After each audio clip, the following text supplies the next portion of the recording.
ಕರ್ನಾಟಕ ನ್ಯೂಸ್ಗೆ ಸ್ವಾಗತ. ನಾನು ರಾಣಿಕೋಟೆ.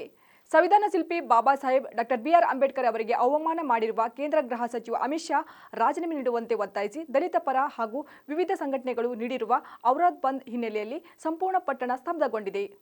ಮುಂಜಾನೆ 7 ಗಂಟೆಗೂ ಮುಂಚೆಯೇ ರಸ್ತೆಗಿಳಿದ ಪ್ರತಿಭಟನಾಕಾರರು ಪಟ್ಟಣ ಪ್ರವೇಶಿಸುವ ಹಾಗೂ ಪಟ್ಟಣಕ್ಕೆ ನಿರ್ಗಮಿಸುವ ವಾಹನಗಳ ಸಂಚಾರಕ್ಕೆ ತಡೆಯೊಡ್ಡಲು ಹೊರವಲಯದ ರಸ್ತೆಗಳಲ್ಲಿ ಟೈರ್ ಸುಟ್ಟು ಆಕ್ರೋಶ ವ್ಯಕ್ತಪಡಿಸಿದರು. ಈ ಕಾರಣಕ್ಕಾಗಿ ವಾಹನಗಳ ಸಂಚಾರ ಭಾಗಶಃ ಕಡಿವಾಣ ಬಿದ್ದಿದ್ದು ಆಟೋ ರಿಕ್ಷಾಗಳು ರಸ್ತೆಗಿಳಿಯದೆ ಬಂದ್ ಆಚರಣೆ ಸಹಕರಿಸುತ್ತಿವೆ.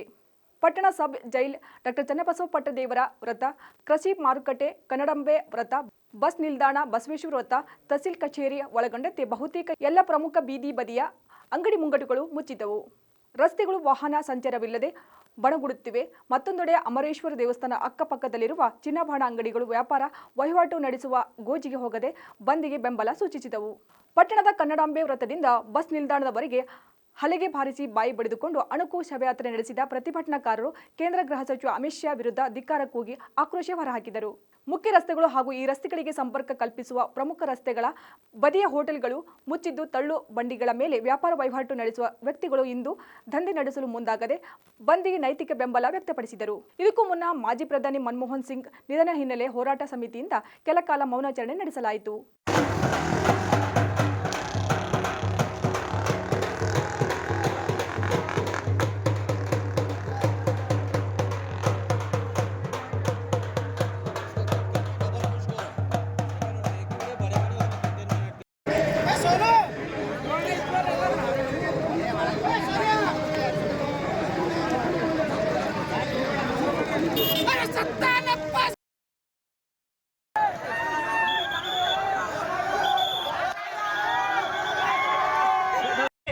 ಒಂದು ದಾರಿಯಲ್ಲಿ ಎಲ್ಲ ತುಳಿತಕ್ಕೆ ಒಳಗಾದವರನ್ನ ಆ ಲೈನಿಗೆ ತಂದು ದೇಶ ಒಕ್ಕಟ್ಟು ಮತ್ತು ಶಕ್ತಿಯುತ ದೇಶವನ್ನ ಕಟ್ಟುವ ಒಂದು ಸಂವಿಧಾನ ಬರೆದಂತ ಬಾಬಾ ಸಾಹೇಬ್ ಅಂಬೇಡ್ಕರ್ ಅಮಿತ್ ಶಾ ಪಾರ್ಲಿಮೆಂಟ್ ಅಲ್ಲಿ ಈ ತರ ಮಾತಾಡ್ತಾನೆ.